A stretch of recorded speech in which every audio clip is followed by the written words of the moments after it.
It's not good. Hello girls and ghouls, welcome back to my channel. Today I'm going to be doing my May wrap-up.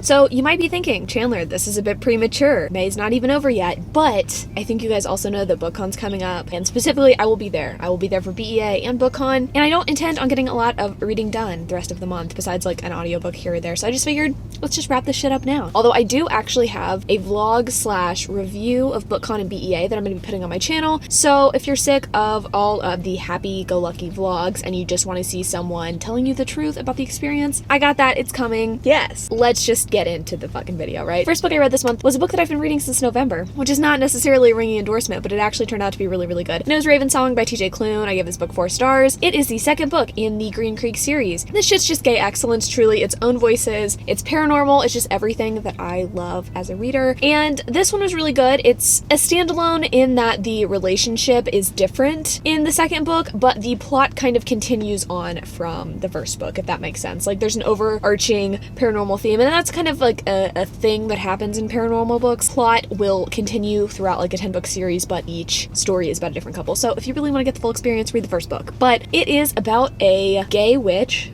named Gordo and a gay werewolf named Mark, and it's about them kind of falling in love over the years. The only thing that I didn't like about this book was that I feel like the romance at some points took a backseat to the plot, which was kind of understandable to me because a lot of things needed to kind of be wrapped up in this installment, but I also just wanted more angst. That being said, when the two characters got together, it was good shit. If you take one thing away from this wrap-up, read the Green Creek motherfucking series. Next book that I read this month was With Fire on High by Elizabeth Acevedo. I give this book 4 stars. This is a kick-ass, own voices, a Latinx story, and it's only the first of 2 that I read this month, which was super awesome. This one follows a girl named Imani in her senior year of high school as she's kind of navigating being a mother in high school, as she's navigating what she wants to do with her life, and trying to figure out kind of like her path in the world, in her culture. It's really good. I liked Imani. I felt like she was very real. I found myself disagreeing with a lot of her actions sometimes, like she was just super stubborn, but I liked that she was realistic, and that was pretty cool. I just loved the bits of culture thrown into this. I liked the way that it was kind of told anecdotally. There were tiny chapters throughout the story. I mean, the story was kind of told in tiny chapters. Some of the tiny chapters were just things about Imani's culture. There were recipes. It just all felt so genuine and organic, and I liked the way that it was told. It worked really well narratively for this story. I also really liked the romance, which is important in contrast with the next book I'm going to talk about, but I enjoyed the romance in this. It didn't feel forced. It didn't feel like the whole story was revolving around the romance, but it was just like an added fun thing in there. So I don't know, really like this story. If you want to read more Puerto Rican own voices stories, this is a really good one to pick up. I also really like, and I have to make note of this, it wasn't a cautionary tale against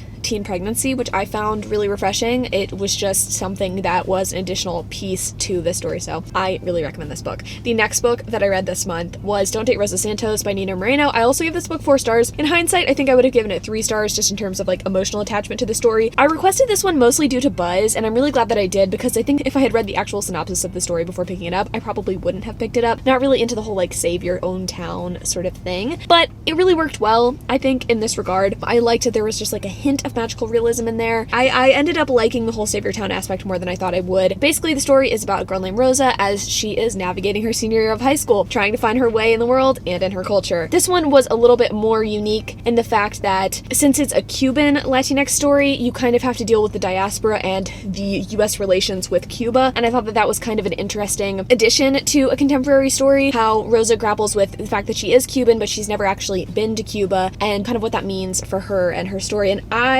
thought that was really cool. The only thing that I didn't really like about this book was the fact that I think the romance was completely unnecessary and unconvincing. I liked the male love interest. I thought he was a really nice guy. I didn't hate them together. I just felt like it was just completely unnecessary given all that the book was trying to accomplish. I think it would have been better without the romance, which is something that I never fucking say.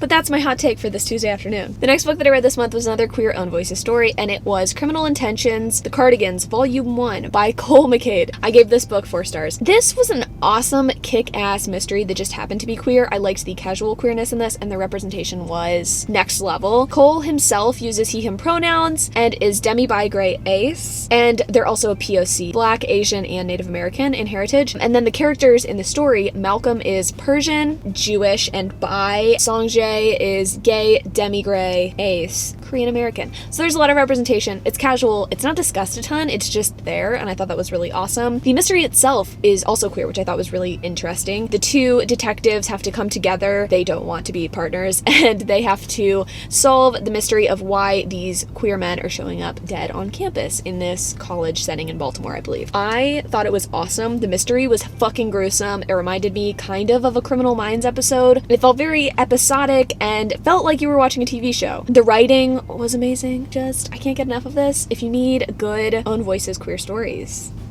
pick this shit up. I cannot wait to continue with this series. Okay, these next 5 books I'm not going to talk about because I have too many books to talk about. I think I read 16 books this month. I don't think I said that earlier. I read 16 books this month. So these next 5 I talked about in my I read 5 female romances video, which I will put a card up above if you want to see my review of those books, but I'm just going to tell you briefly what I read and what rating I gave them. I read Out on Good Behavior by Dahlia Adler. I gave this book 4 stars. I read Stage Dreams by Melanie Gilman. I gave this book 5 stars. I read Proper English by KJ Charles. I gave that book 3 stars. I read Soft on Soft by MLE. I gave that book 3 stars. And then finally, I read Anyone But You by Chelsea M. Cameron. I gave that book 3 stars. I had a really, really good time reading female books, and I have continued on. So you're going to see some probably in my June wrap-up, and maybe more in this May wrap-up. So we're gonna get on with it. So the next book I read this month was The Unhoneymooners by Christina Lauren. I gave this book 4 stars. Okay, so this is a book about a chick with a big ol' rack, and that's gonna become important later on, so don't you forget that. Her name is Olive Loaf, and her generic white bread friend, who I honestly can't remember the name of, we're gonna call him Fred. So Olive has a sister named Amy. Amy is getting married to Fred's douchey brother. But oh no, at the seafood buffet at the wedding, seafood buffet at a wedding, everybody gets sick except for Olive Loaf and Fred, and they end up having to take the non-refundable honeymoon of Amy and Fred's brother. So that's kind of where this starts out. They're kind of sworn enemies.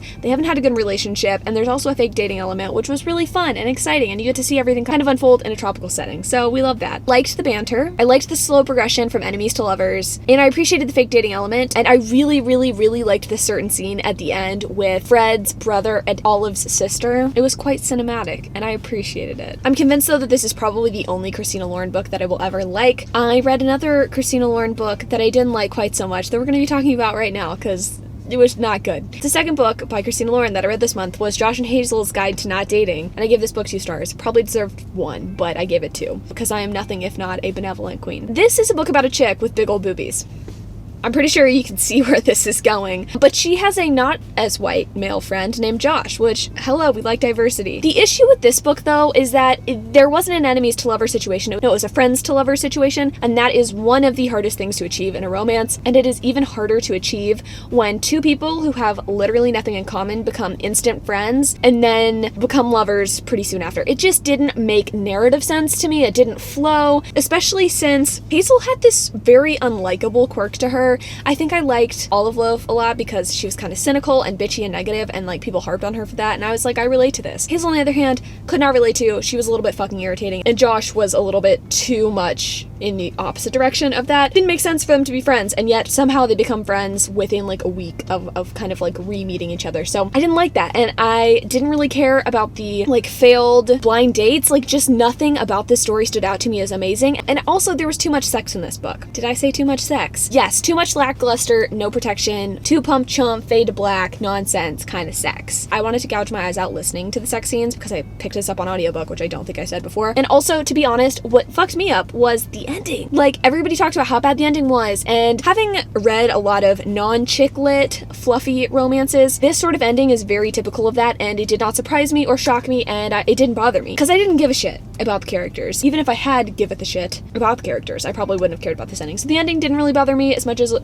bugged a lot of people. I don't know, like, is it that hard to create characters who have big tits and a shitty, unquirky personality, or like, I don't know, a big ass and a quirky personality? Like, let's switch it up a little bit. Not everybody has to have big bazungas, you know? Okay, so the next book I read this month was Her Royal Highness by Rachel Hawkins. I gave this book 3 stars, and I'm exhausted even thinking about talking about this book. So, Millie is American, Millie is bi, Millie wants to be Merida from Brave, and go to a Scottish private school to run away from heartbreak. I thought this was like a thoroughly average book. It was not bad, and I think this could really speak to a a lot of queer teenagers, so I'm glad the story exists. It just didn't necessarily work for me, and I'll explain why. Millie goes to Scotland. Somehow she's able to convince her father to let her go, even though her reasons for wanting to go to Scotland are, in my opinion, pretty unconvincing. Which again, it's like, she's a teenager, so I guess it doesn't matter, but it definitely stuck with me and irritated me. And then she goes and she falls in love with the Scottish princess, who is her roommate, and there's an enemies to lover situation there. I think my issue here was that there was a lot of good build-up. We get a lot of the two characters interacting, we get a lot of the hate, but the transition from hate to love is always a tough one to make. You have to have that kind of bridge where the characters are kind of feeling out their feelings for each other, and I didn't feel like that was very well done. I felt like we went from enemies to, oh my god, I actually love you. And then I think for me, this is just a personal thing, having listened to the audiobook of this, people from Houston, like me, we don't sound like we're from Georgia. There's nothing wrong with being from Georgia or from being from the deep south, but like the audiobook narrator took being from Houston, which is a major metropolitan city in Texas, as being real southern, and we're not, so stop. The next book I read this month was another audiobook. I was on a real audiobook kick this month. This was a really good thing to pick up while I was driving home to Houston this past weekend. It's Far from the Tree by Robin Benway. I gave this book 5 stars. I picked this one up almost completely on a whim because I thought that it looked like a Nicola Yoon book. I literally had no idea what this book was when I picked it up, but it is a story about 3 siblings who were adopted kind of out to 3 different families, don't know who the other is until they figure out who they are when they're all in high school, basically. They don't go to the same high school, but they figure out who they are, and it's about them coming to terms with things that are happening in their life, some of the kind of hard issues of being someone who is adopted and who doesn't know their biological family, and it's about them coming together as siblings. I adored the story with like every fiber of my being. It was fantastic. It was something that I didn't know that I needed, and I cried like a little bitch baby all the way to Houston. It's not very often that I read a book where I'm constantly thinking, this is literally perfect, the characters are perfect, it's perfectly plotted, I care what happens to each of the 3 different characters' point of views, and you need to pick this up. The next book that I read this month was Bridal Bootcamp by Meg Cabot. I gave this book 2 stars. We can call this one, I'm Chandler, I'm old as fuck, and I never fucking learned how to read, because I didn't read that this was a novella when I requested it on Edelweiss. That's definitely on me, but this sucked, and most romance novellas suck, and I would not have requested it had I known. To be honest, I just like don't know why we need a chick lit novella, because you can't do very much in 90 pages, and I don't want fade to black sex. This is about a yoga teacher and a cop falling for each other in 2 days and going to Bone Town on a bachelor pad style leather couch. I didn't feel anything for these characters. I actively kind of hated them most of the time. I didn't enjoy where they were coming from. I didn't like anything about it. I know I'm being dramatic. Just don't. It's not worth your time. The next book I read was called An Innocent Obsession by Jessica Kane. The last book that I finished this month was Everything Beautiful Is Not Ruined by Danielle Young-Ullman. Long-ass last name. Danielle. I gave this book 4 stars, and honestly, it probably deserved 3, but I like sad endings, and this one really delivered that punch. I checked this audiobook out from my library on recommendation from Lala. Not the audiobook recommendation, but like, she recommended this book. It's like, I knew what this story was about. I knew that this story was about people going hiking on like this survivalist camp, like a bunch of kids going to a survivalist camp, having to hike and like talk out their feelings and shit. And I also knew that this girl was going to be writing in diary form to her mother, but I didn't realize like how central that was going to be to the plot. It's basically about her writing to her mother, and it's also just about what it's like to have a parent who is severely mentally ill, having to deal with that, how it affects your day-to-day life throughout your entire childhood. It was fucking heartbreaking to read about and very difficult. I think this would be really eye-opening for a lot of people, and I think it could also be very cathartic to people who have been in a situation like this. But if you think that's at all triggering to you, like, just know. At the beginning, I was very irritated by the main character, so if you're thinking about picking this up, just know that the main character, Ingrid, is a little fucking annoying at the beginning, and you're like, you're just being a little bitch baby. But quickly, you start to realize kind of where she's coming from, and I thought the writing was really good at the flashbacks and the portrayal of different points in this girl's life. Like, it just felt very genuine and real to me, and it was just sad. It was really fucking sad. Very important. I think this is an important book that is going to speak to a lot of people, and probably already has. This wrap-up is concluded. Sorry that my face got washed out and weird and shadowy near the end of this. Thank you for watching. I hope you guys had a good reading month. Let me know what your favorite books were this month in the comments down below. Also, let me know as well in the comments if you were interested at all in my like review slash vlog of BookCon and BEA. If you have any specific questions that you guys want me to answer, please put those in the comments down below. You can also tweet them at me if you think of any later. But just let me know, because I want to make that video as informative as possible. I don't feel like I've really seen videos talking about the reality of BEA and BookCon and how that all works, and just like, is it fun or not? So I don't know. Just leave stuff down below. Love you guys, and until next time.